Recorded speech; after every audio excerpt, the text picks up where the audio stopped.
জায়গির থেকে বালারহাট যাওয়ার জায়গির কুমুরগঞ্জ মাঝামাঝি এই রাস্তাটির অবস্থান। এটি একটি আঞ্চলিক মহাসড়ক। সদ্য সাবেক সংসদ সদস্য জাকির হোসেন সরকার এই রাস্তাটির প্রশস্তকরণের কাজ করেছে।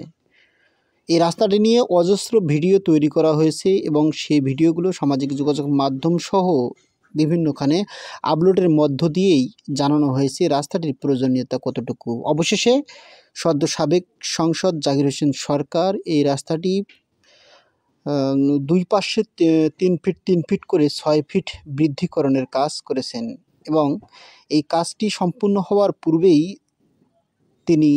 তার সংসদ বিলুপ্ত করা হয়েছে। মূলত এই রাস্তাটি দিয়ে প্রতিনিয়ত হাজার হাজার যানবাহনের চলাচল হয়। বিশেষ করে ঢাকার বিভিন্ন স্থানে কাঁচামাল পৌঁছে যায় এই রাস্তাটি দিয়ে। তাই প্রশস্তকরণে এলাকাবাসী সুবিধা হবে।